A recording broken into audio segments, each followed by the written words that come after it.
Hello and welcome to a time special presentation for Thirukkural with the Times, where we explore real-world lessons from the classic Tamil text Thirukkural with motivational speaker, author and diversity champion Bharathi Baskar as she explores the masterpiece. Mythical creatures have been an inevitable part of poems and fables since time immemorial, and they often possess magical powers and could inspire humans. What about the Thirukkural? Focuses on a particular animal mentioned by Valluvar, and we discover the real meaning of an allegory which has often been misinterpreted. There are mythical legends and mystical narratives across all cultures about certain unique fauna, be it reptiles, birds, or animals. Do these magical creatures really exist? We do not know. However, they are part of a symbolism that provides a luminous construct to our cultural or religious identities. The immortal phoenix bird is one such, and is fathomed to rise from its ashes. It's a symbol of perpetuity and an epitome of the indomitable spirit of life. Yalis are a great illustration of Indian mythology.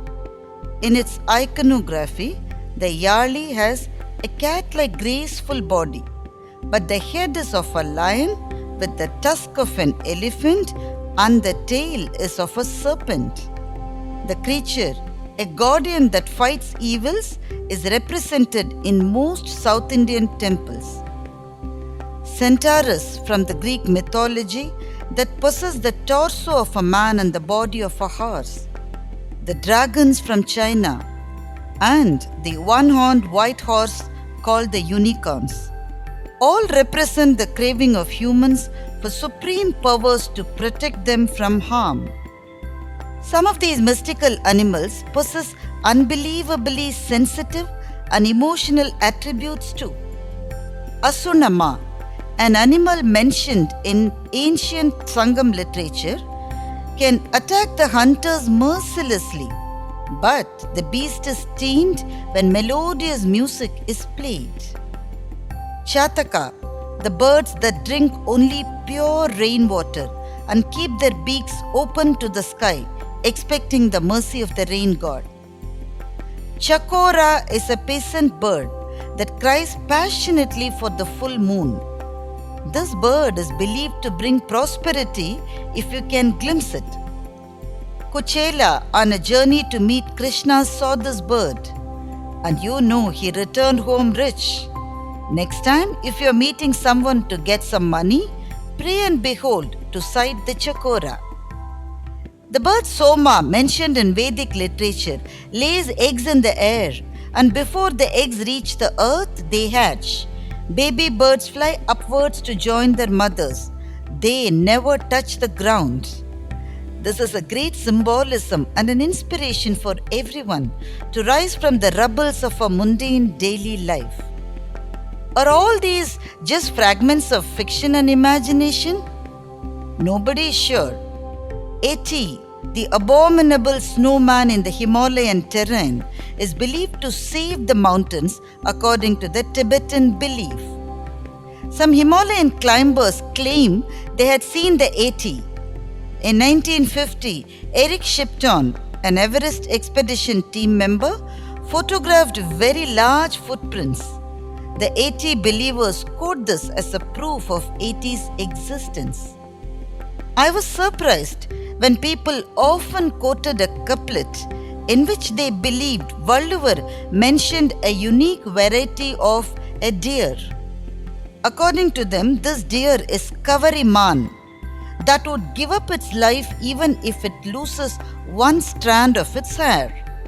This analogy was supposedly used to represent people who will not live if there is a slur over their honor. Kavarimaa became so popular with writers and poets. I was intrigued because it is not a zoological reality, isn't it? No such deer variety would kill itself for losing a single hair.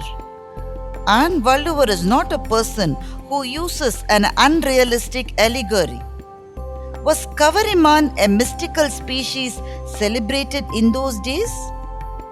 I turned to scholars who have researched Thirukkural and found the answer.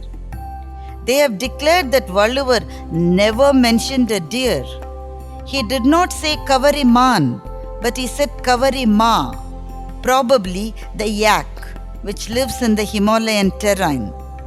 Kavari is a word used to denote hare, and Ma denotes an ox. The hare is a natural protection against the biting cold for the Himalayan yak, and it would perish if it loses all its hair. I don't know if Valluvar ever traveled to the Himalayas, but he probably knew about the wildlife in the Himalayan terrain. Just as the yak would succumb if it loses its hair, so are some people who will give up their lives if their honor is at stake. Poets worldwide have used parables of supernatural creatures. However, Thiruvalluvar desisted from mentioning any of such illusionary living beings.